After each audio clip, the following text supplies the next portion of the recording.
Everything started with a series of events that seemed like pure luck. I am Veronica Coleman, 35 years old, and I have a PhD in botany with a specialty in mycology. I've always prided myself on being methodical, precise, and above all, independent.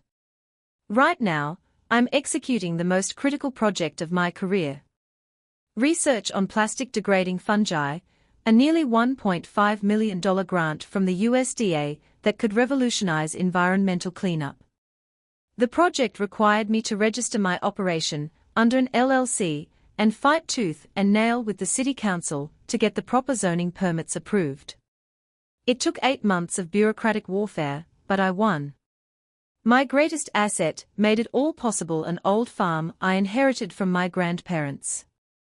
Tucked away in a secluded suburban area where neighbors mind their own business and regulations are more flexible.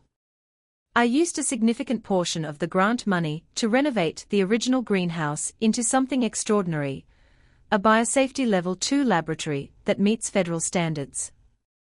From the outside, anyone would think they are looking at a stunning Victorian-style conservatory, all graceful curves and gleaming glass arranged in a classic cruciform design. The beauty is intentional. I wanted my workspace to inspire me every single day. But inside that gorgeous exterior lies serious science. Negative pressure ventilation systems hum quietly, maintaining perfect air circulation. Humidity sensors monitor conditions down to the decimal point. Temperature controls keep everything stable within half a degree Fahrenheit. And throughout the space, thousands of neurospore samples rest in their dormant stage, waiting for the precise conditions that will wake them up and hopefully change the world. Legally, the land belongs to me, but the contents inside.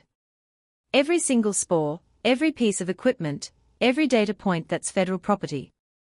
The USDA doesn't mess around with their investments, and neither do I. Normally, I have an assistant named Amy, who works regular office hours, handling data entry and basic monitoring.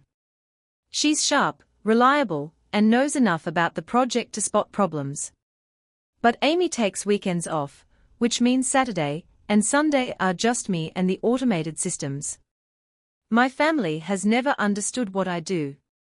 My parents, Robert and Linda Coleman, are retired civil servants who spent their careers pushing papers and counting days until pension.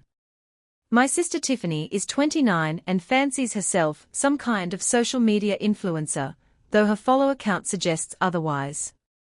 To them, my work has always been growing ornamental plants or playing in the dirt. They've never bothered to learn the difference between a greenhouse and a federal research facility. 5 months ago, the family dynamics took a turn that should have been a red flag.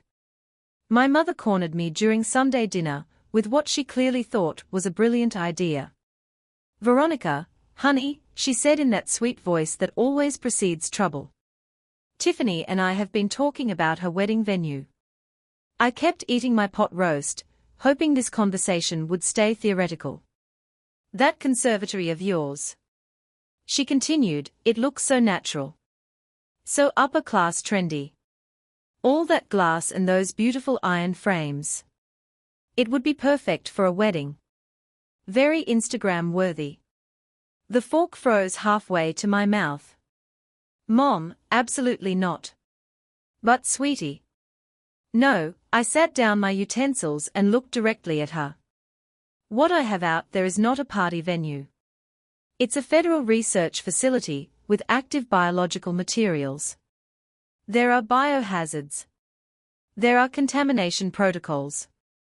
There are laws." My father, Robert, leaned forward with that patronizing expression he perfected during his decades in municipal administration. "Now, Veronica, don't you think you're being a little dramatic? It's just plants." "It's not just plants, Dad. These are genetically modified organisms that could pose serious health risks if mishandled. The space is under federal jurisdiction. I could lose my career, my funding, everything."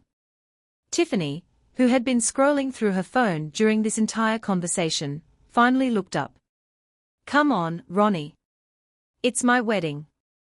Family should come first. Family doesn't ask family to commit federal crimes. The table fell silent after that. I explained the biological hazards in terms even they could understand. I talked about the negative pressure systems, the contamination risks, the federal oversight. I watched their faces carefully, looking for any sign that they grasped the seriousness of what they were asking. When they nodded and changed the subject, I assumed they understood. I thought they respected my profession enough to accept my refusal. I was catastrophically wrong. My fatal weakness has always been my need for family validation. Despite their dismissiveness, despite their inability to understand my work, I still craved their approval. I wanted them to be proud of me, to see that I wasn't just their weird daughter playing with dirt. I was a scientist making a real difference. That weakness made me blind to what came next. According to the schedule they gave me, Tiffany's wedding was still 3 weeks away. They'd been planning for months, showing me venue photos, asking for my input on flowers, treating me like I'd naturally be part of the celebration. I had even started thinking about what dress to wear as her bridesmaid. The reality was devastating. The wedding was actually scheduled for 2 weeks from now. They had lied about the date from the very beginning, ensuring that I wouldn't be present at my own sister's wedding. But more than that, they had lied to create an opportunity. The week before the actual wedding, which I still believed was 3 weeks out, my parents showed up at my lab with what seemed like a peace offering. Surprise, my mother announced, waving an envelope like a magic wand. We got you something special. Inside was a 3-day, 2-night vacation package, too. Something called the Mountain Vista Eco Lodge Retreat, tucked away in the mountains about 3 hours north. We want you to truly rest, my father said, his voice warm with what seemed like genuine concern. Let your spirit be completely at ease. We need you in your best state to be Tiffany's bridesmaid. My mother nodded enthusiastically. I found this place while I was looking for honeymoon spots for Tiffany. The reviews are incredible. Digital detox, nature walks, meditation sessions. You work so hard, honey. You deserve this. I looked at the brochure. The lodge did look peaceful, all natural wood and stone, surrounded by pine trees, with promises of organic meals and sunrise yoga. The timing seemed reasonable. My project was in its incubation phase, meaning most of the work was automated. The system monitored itself, sending updates to my phone app. Everything had battery backup and a generator for emergencies. Besides, I was under pressure from the USDA sponsors for a comprehensive progress report. Taking 3 days to decompress before tackling that massive document actually sounded like responsible self-care. You really think I should go? I asked. Absolutely, my mother said. Consider it our gift. We want our bridesmaid looking radiant and relaxed. The more I thought about it, the more sense it made. 3 days away wouldn't hurt anything. The automated systems could handle themselves for a long weekend. Amy would be back Monday morning if anything went wrong. And honestly, I had been feeling the pressure lately. A little mountain air might be exactly what I needed. I left at noon on Friday, my car loaded with hiking boots and the novel I'd been meaning to read for months. Amy left work at her usual 5 p.m., locking up the lab and activating the weekend security protocols. As I drove toward the mountains, windows down and music playing, I felt something I hadn't experienced in months.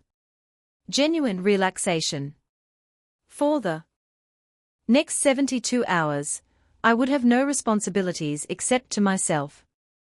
I had absolutely no idea that for the next 72 hours, my conservatory would be turned into hell. At 6 p.m. on Friday, exactly 1 hour after Amy left for the weekend, my parents set their plan in motion with the precision of career bureaucrats who understood how to manipulate systems. They had found exactly the right kind of locksmith for their purposes, the type who operates out of a van, takes cash payments, and doesn't ask too many questions about proper licensing or verification procedures. When he arrived at my front gate, he found what appeared to be a straightforward family emergency. My father, Robert, positioned himself next to the locked entrance while my mother, Linda, held her phone at the perfect angle for a video call. The locksmith watched as a young woman appeared on the screen, my sister, Tiffany, playing the role of her life. "Hi, sorry about this," Tiffany said to the locksmith through the phone, her voice pitched with just the right note of embarrassment and urgency. "I'm the homeowner, but I'm stuck out of town on a business trip for the next 10 days. These are my parents, and they are trying to get inside to feed my parrot before the poor thing starves." She held up what appeared to be a driver's license to the camera, though the locksmith was too far away to read the details. "I can give you my address, my full name, whatever you need to verify. I just really need someone to cut that lock so they can get inside." The locksmith looked at my parents, who radiated exactly the kind of concerned, middle-class respectability that screams reliability. My father wore his favorite golf polo, the one that made him look like someone who definitely owned property and cared about parrots. My mother clutched her purse with both hands and kept making worried noises about the poor little bird. "And to make this right," my father added, reaching for his wallet, "we'd like to pay you to install a brand new lock when you're done, something better than this old thing. My daughter deserves proper security." The locksmith bought every word. Why wouldn't he? They were offering to pay him twice, once to cut the lock, once to install a replacement. They had the homeowner on video giving explicit permission. They looked exactly like the kind of people who would drive across town to save a pet. Within 20 minutes, my front gate swung open, but the real violation was just beginning. Once inside my property, they walked straight toward the conservatory, and that's when they encountered what should have stopped them cold: bright yellow warning signs posted at every entrance. Warning: Federal Research Site. Biohazard. Authorized personnel only. Protective equipment required. Instead of fear, instead of recognition of what those signs meant, I later learned that my mother looked at them and scoffed. "Robert, look at this nonsense," she said, her voice dripping with disdain. "That girl always overdramatizes everything. Take these down for me, will you? They look absolutely hideous. How are we supposed to take proper wedding photos with these eyesores everywhere?" This was the moment that transformed their plan from simple trespassing into something far more serious: the willful sabotage of federal safety warnings. But in their minds, they were just clearing away their dramatic daughter's unnecessary decorations. My father systematically removed every single warning sign and stacked them behind the tool shed where they wouldn't spoil the aesthetic. Then, together, they located the main electrical panel and shut off the security camera system. "There," my mother said, dusting off her hands. "Now we can work in peace." The next call was to Tiffany, and I can only imagine the triumph in her voice when she answered. "We captured the garden house," my father announced. Tiffany immediately contacted her event planning company, the same agency she'd been stringing along for weeks, telling them the venue was almost confirmed and just waiting for final family approval. Within minutes, she had crews scheduled to arrive Saturday morning for setup. Meanwhile, 3 hours north in the mountains, I was settling into my eco-lodge experience with absolutely no awareness of the disaster unfolding at home. The lodge was everything the brochure promised: rustic but comfortable, with a dining room that served organic everything and a schedule of activities designed to disconnect guests from their usual stress. I attended the evening meditation session, ate dinner by candlelight, and retired early with genuine contentment.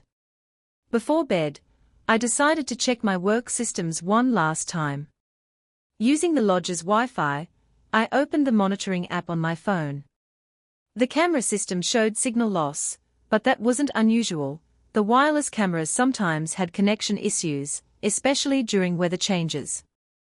More importantly, all the biological indicators looked perfect. Temperature, Stable, humidity, optimal range, air pressure, normal, CO2 levels, well within parameters.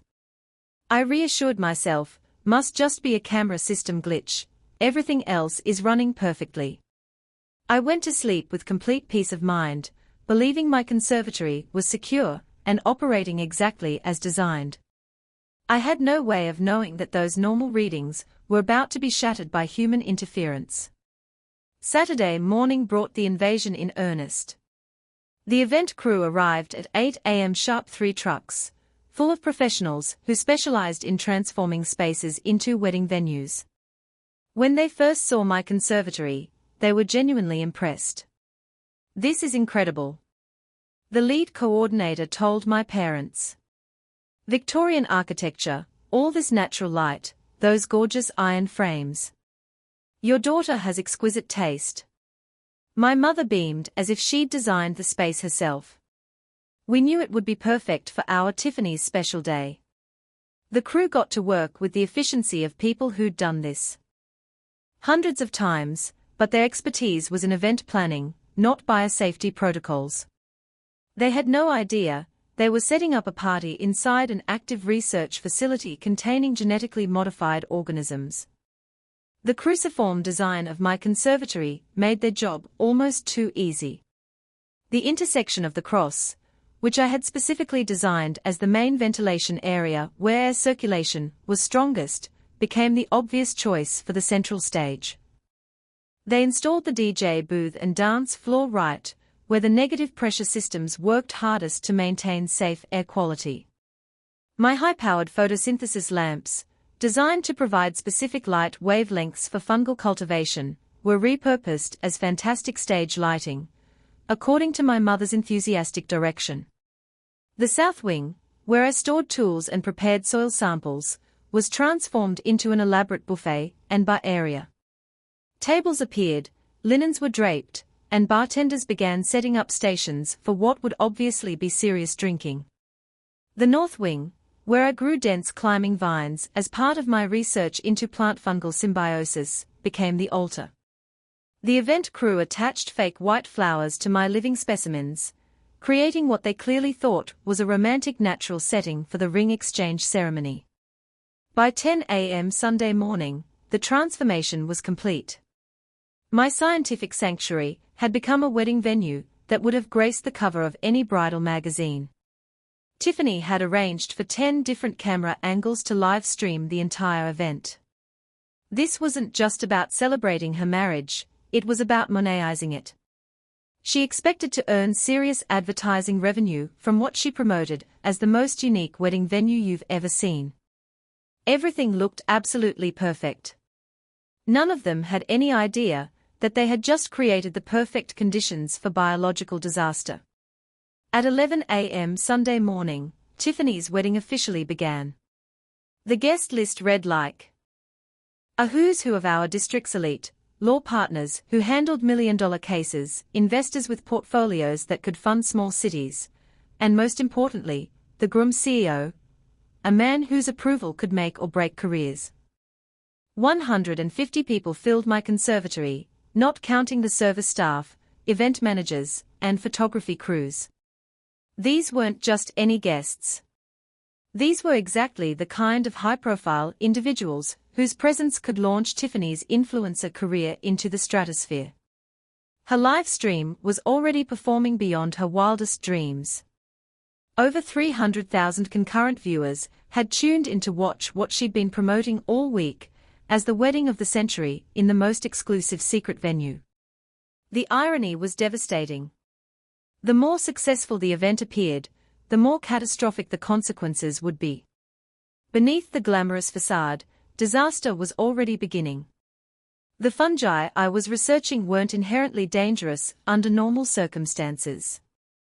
They were specifically chosen for their plastic-degrading properties, their stability, and their generally benign nature. But my monitoring systems had been carefully calibrated to detect one critical danger. Under anaerobic conditions, or when CO2 concentrations exceeded specific thresholds, these organisms produced a mild hallucinogen as part of their natural stress response. It was a defense mechanism millions of years in the making.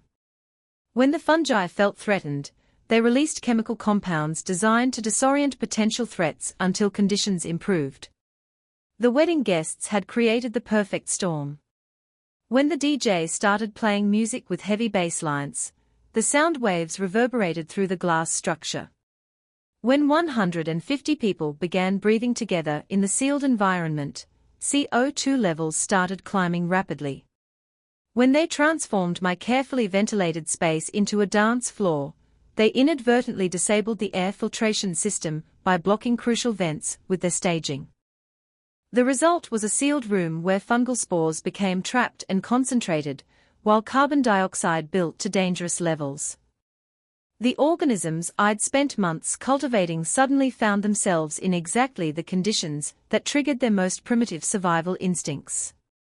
The spore burst began invisibly, silently, with the lethal efficiency of millions of years of evolution. Stage 1 was euphoria. Initially, the guests felt what they interpreted as wedding joy amplified. The music seemed richer, more intense. Colors appeared more vibrant. Everyone's mood elevated beyond normal celebration levels. Tiffany, radiant in her Vera Wang dress, danced with abandon in front of the main live stream camera. Her cheeks flushed with what viewers assumed was bridal bliss, as she shouted into the lens.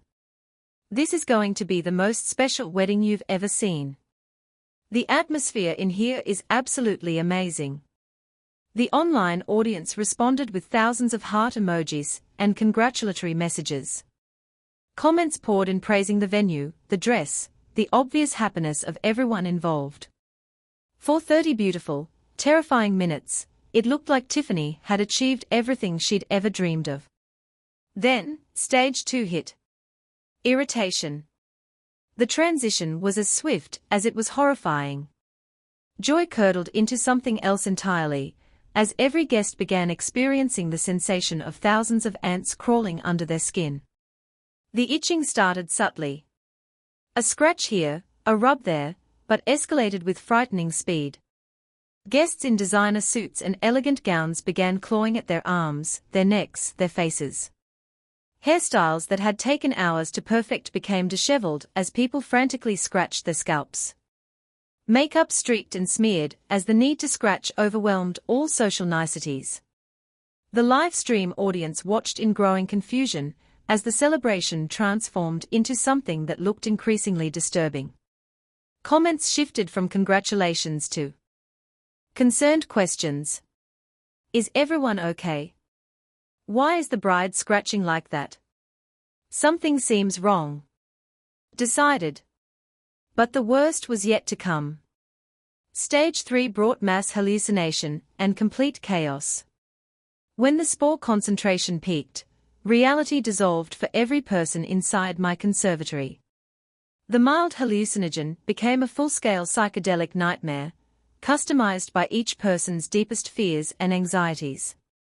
At the VIP area, the groom's CEO, a man known for his composure and authority, was lying flat on his back in the grass, making swimming motions with his arms. In his altered state, he believed he was floating in a warm California ocean, enjoying the most relaxing vacation of his life. He called out to nearby guests about the beautiful dolphins and perfect waves. At the altar, Tiffany's dream wedding became a horror show. The bridal bouquet in her hands transformed, in her perception, into a grinning skull that whispered her name. Her magnificent Vera Wang dress, the one she'd saved for 2 years to afford, writhed around her body like a living thing. She screamed in terror, convinced that an enormous albino python was constricting her chest, cutting off her breathing. In front of 300,000 live stream viewers, she began tearing the dress off her body, shredding thousands of dollars worth of silk and lace while screaming about snakes that existed only in her mind. Throughout the conservatory, other guests battled their own demons. Some saw the walls melting like wax. Others believed they were being chased by invisible predators. A group near the buffet table became convinced that the food was moving, that the elegant canapés were actually insects waiting to crawl into their mouths. The panic was universal and absolute. They rushed toward the exits, but my conservatory's three-layer tempered glass installed for security and climate control proved impossible to break with bare hands.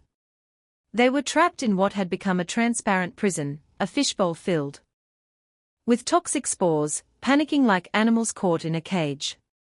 The live stream audience watched in horror as 150 people descended into coordinated madness. Emergency services calls began flooding local dispatch as viewers realized they were witnessing a genuine disaster, not some elaborate wedding stunt. The beautiful Victorian conservatory, my pride and joy, had become a glass tomb filled with screaming, hallucinating wedding guests who couldn't escape the poison they'd unknowingly unleashed. And somewhere in the mountains, completely unaware, I was about to receive the phone call that would destroy everything I'd ever worked for. At exactly 12 p.m., just as the chaos inside my conservatory reached its horrifying peak, I finished my final activity at the Mountain Vista Eco Lodge and began my descent down the winding mountain road. For 3 days, I'd been living in blissful ignorance, hiking nature trails, practicing meditation, and reading my novel by the fireplace. The digital detox had worked exactly as advertised. I felt refreshed, centered, and ready to tackle that progress report for the USDA. As my car reached lower elevation and cell towers came back into range, my phone exploded back to life with the fury of suppressed notifications. The first thing I heard was the relentless chiming of emergency alerts from the Garden app. Red warnings cascaded down my screen like digital blood: critical temperature spike, CO2 levels extreme, pressure system failure, contamination alert. But it was the missed calls that made my hands shake: 47 calls from Amy, 16 voicemails, text messages that grew increasingly frantic as the timestamps progressed. I pulled over at a scenic overlook, my heart hammering as I played Amy's messages in chronological order. "Hey Veronica, it's Amy. I know it's Sunday morning, but something's weird with the Garden app. Can you call me back?" That was 9:30 a.m., her voice calm but concerned. "Veronica, please pick up. The readings are going crazy. Temperatures spiking. CO2 is through the roof. I'm driving over there right now. 10:15 a.m. Panic creeping in. Oh my God Veronica, there are cars everywhere. There's a party happening at your lab. A wedding. I can see people through the glass and the readings are 10:45 a.m., her voice breaking. You need to see this live stream. Your sister's wedding is happening inside your lab and they're acting insane. Please watch the stream and call me back immediately. 11:30 a.m. Barely coherent. With trembling fingers, I opened social media and searched for Tiffany's account. What I found was a hellscape broadcasting live from the place I dedicated my career to protecting. The video showed my beautiful conservatory transformed into a scene from a nightmare. Elegant wedding guests writhed on the floor, scratching at their skin like animals. My sister, still in her destroyed wedding dress, sat rocking in a corner, tears streaming down her face as she stared at something only she could see. The groom's CEO continued his imaginary swimming, occasionally calling out about sea creatures that didn't exist. Local police cars surrounded the exterior of my property. Officers stood at a safe distance, clearly recognizing that they were dealing with something beyond their expertise. They had no protective equipment, no understanding of what they were facing. If they rushed inside to help, they would only become additional victims. The live stream comment section was pure chaos. Viewers demanded explanations, speculated about gas leaks or terrorist attacks, and repeatedly called for emergency services. Someone had pinned my sister's location, and people were sharing the address with increasingly urgent warnings about a mass poisoning event. In that moment, watching the disaster unfold through a phone screen, the pain of betrayal gave way to something more important: the responsibility I carried as a scientist. I understood the danger level better than anyone on Earth. Those Spores, in the concentrations my reading suggested, could affect anyone who entered without proper protection. The local police were brave, but completely unprepared. Emergency medical teams would be walking into a contamination zone. If this spread beyond the conservatory, if people carried spores home on their clothes or in their respiratory systems, we could be looking at a community-wide health crisis.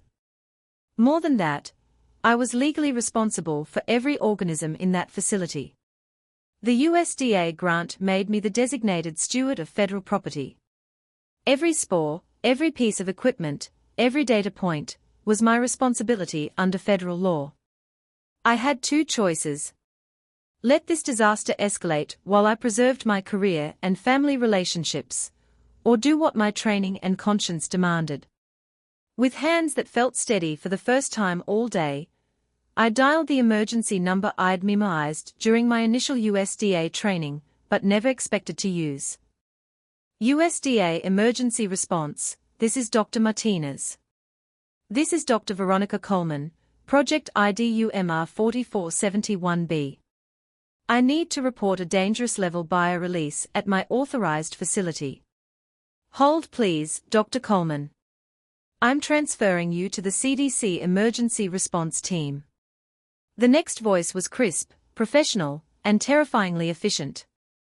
Dr. Coleman, this is Agent Mary Smith with the CDC.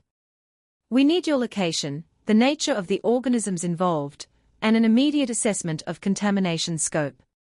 I gave them everything, the project identification codes, the specific fungal strains, the estimated spore concentration based on my app readings, the number of people exposed, and the live stream link so they could assess the situation in real time.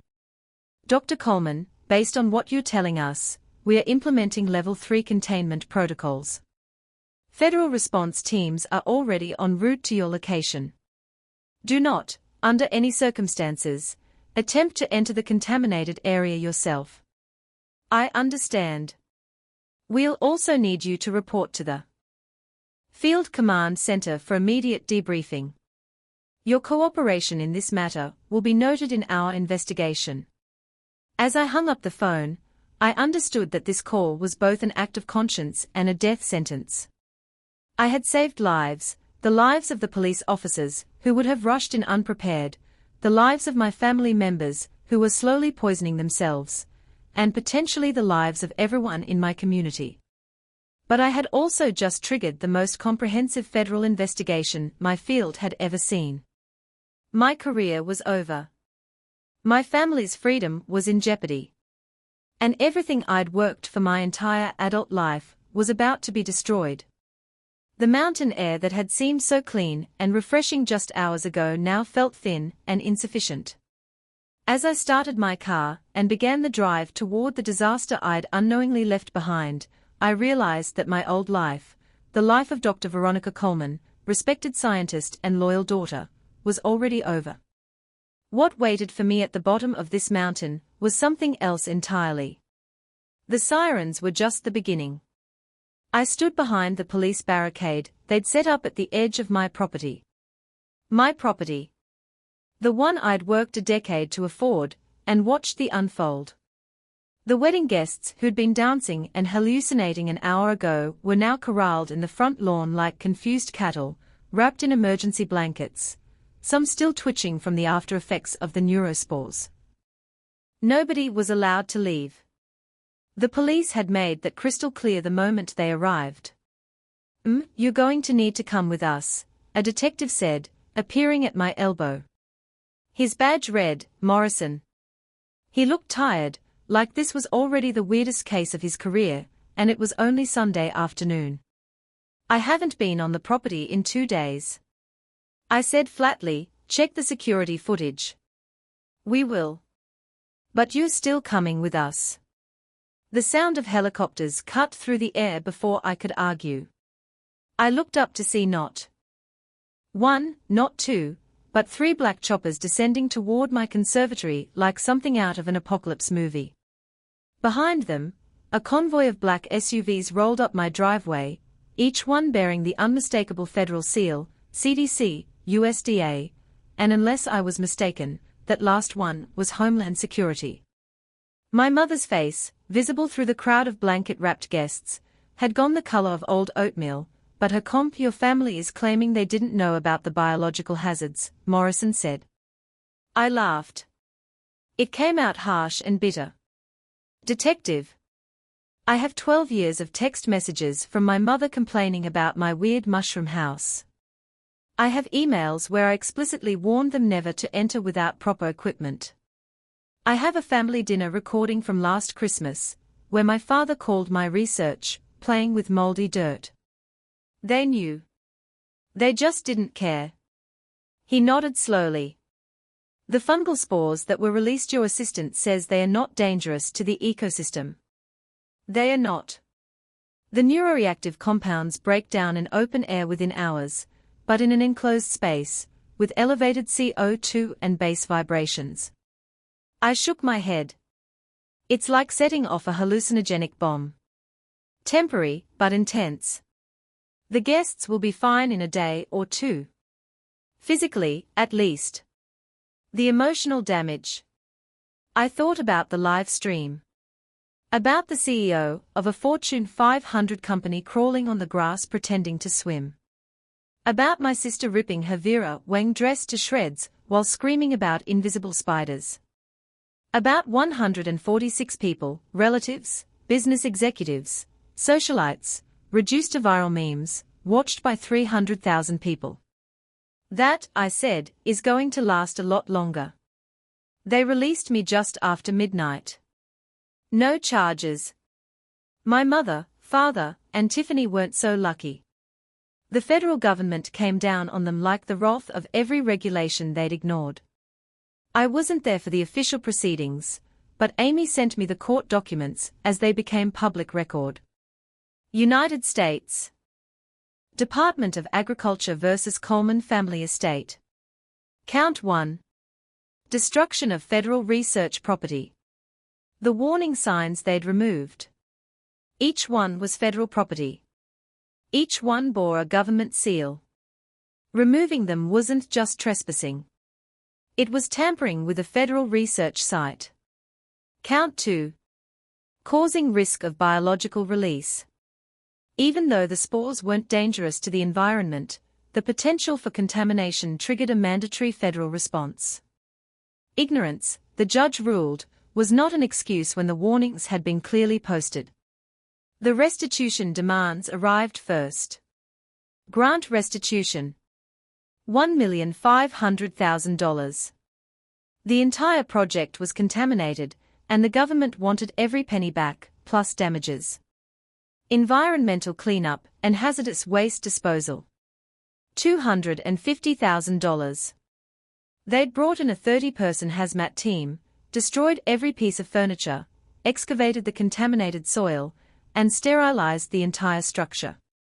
Federal fine under the Plant Protection Act. $500,000. Maximum penalty for willful removal of biosafety signage. Total government liability. $2,250,000. My parents' homeowner insurance. Denied. Every cent of coverage. Rejected with a single brutal sentence. This policy does not cover intentional criminal acts or violations of federal biosafety regulations. My father actually called me after he got that letter. I let it go to voicemail. I deleted it without listening. Then came the guests. 150 people, united in their fury and humiliation. They hired a law firm that specialized in class action suits, and that firm smelled blood in the water. The lawsuit landed like a guillotine. Medical costs. Every single guest had been rushed to the ER. Ambulances. Emergency antidotes. Toxicology screenings. Psychiatric evaluations for the hallucinations. The bills averaged $2,500 per person. 146 guests, times $2,500, equals $365,000. Personal property damage. The hazmat team hadn't just sterilized the conservatory, they'd destroyed everything inside. Vera Wang wedding dresses dissolved in chemical spray. Armani suits incinerated as contaminated material. Dior handbags, Rolex watches, custom Italian shoes. All gone. The lawyers assigned an average value of $10,000 per guest in destroyed property. 146 guests, times $10,000, equals $1,460,000. 1. Emotional distress and public humiliation. This was the big one. The live stream had gone nuclear. Within 24 hours, it had been viewed over 3 million times. Memes flooded social media. The CEO, swimming on grass, my sister's dress-ripping meltdown, a state senator crying about demons in the roses. These weren't just embarrassed wedding guests, they were public figures, business leaders, socialites whose reputations were currency. The emotional distress claims ranged from $50,000 to $100,000 per person, depending on their public profile and the severity of their viral humiliation. Estimated total: $10 million. I read the lawsuit documents in my hotel room. I'd checked into a Holiday Inn 40 miles away, unable to stomach being near the property, and felt something cold and satisfied settle in my chest. They'd wanted a lavish wedding. They'd gotten a national scandal. The final tally came 3 weeks later, when all the legal proceedings had been consolidated into a single judgment. Total liability: $14,075,000. $14,475,000. My parents didn't have that kind of money. Nobody in our family did. The law firm where Tiffany's new husband worked. They fired him within 48 hours, cutting ties before the scandal could contaminate their reputation. His career, built on family connections and Ivy League credentials, evaporated overnight. My parents were forced to sell the house, the 4-bedroom colonial they'd lived in for 30 years, the one my mother had decorated with such pride.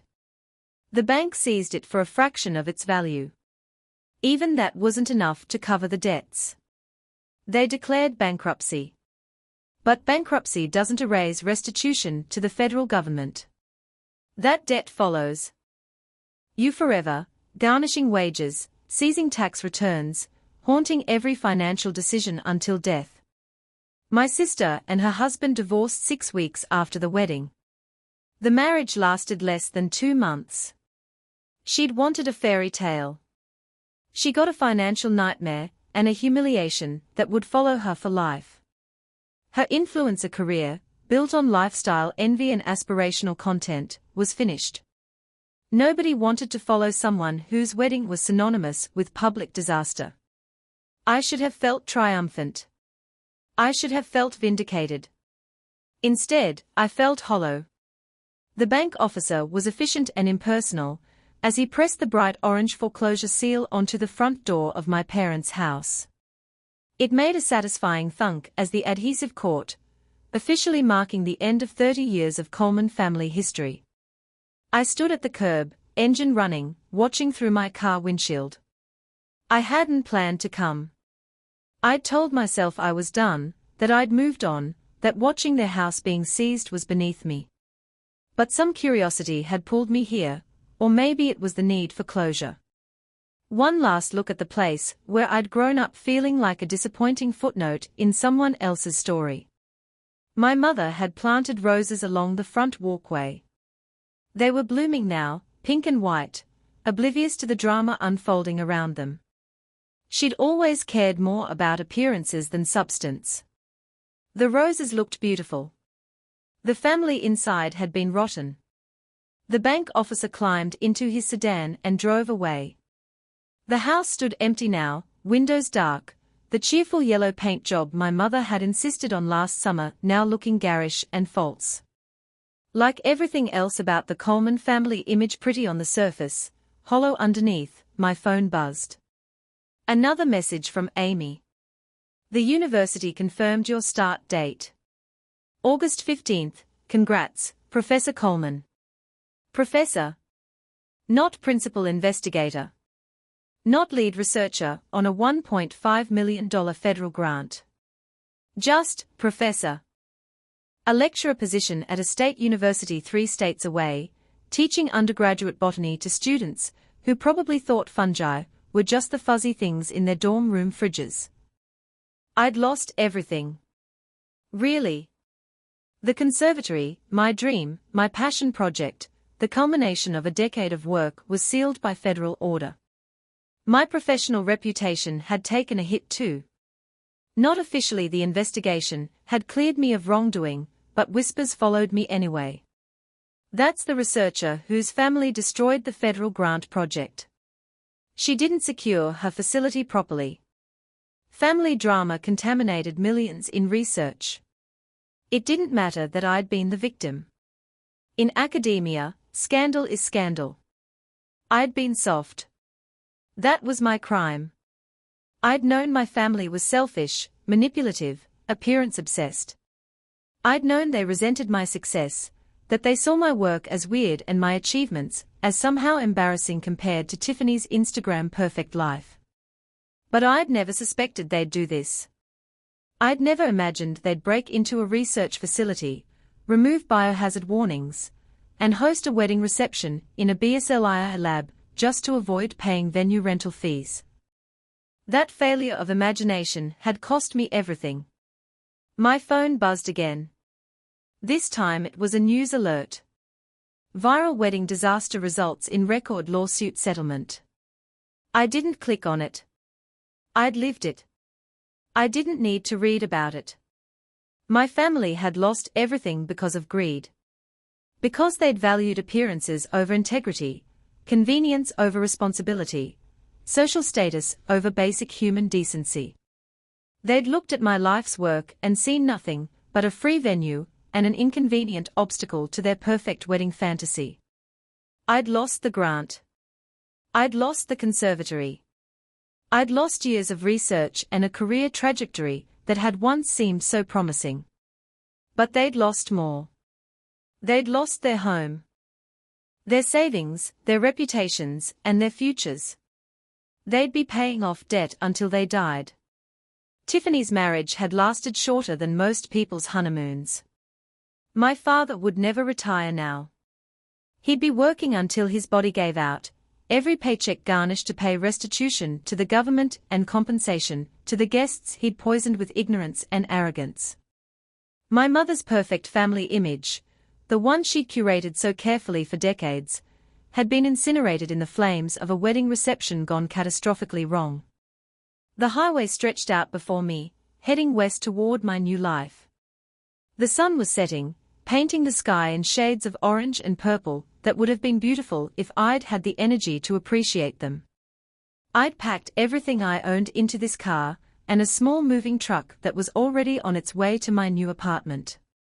I had no furniture, it had all been in the conservatory, destroyed by the hazmat team. I had my clothes, my books, my diplomas, and my laptop. Everything else was gone. Starting over meant starting with nothing. But nothing was better than being tied to people who would destroy everything you built just to save themselves a venue rental fee.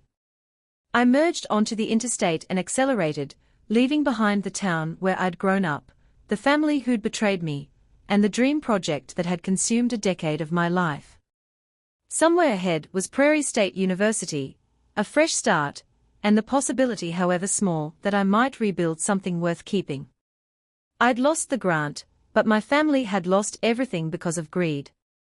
That was the fair price of natural justice. And somehow, driving away from the wreckage of the life I'd built, I felt lighter than I had in years.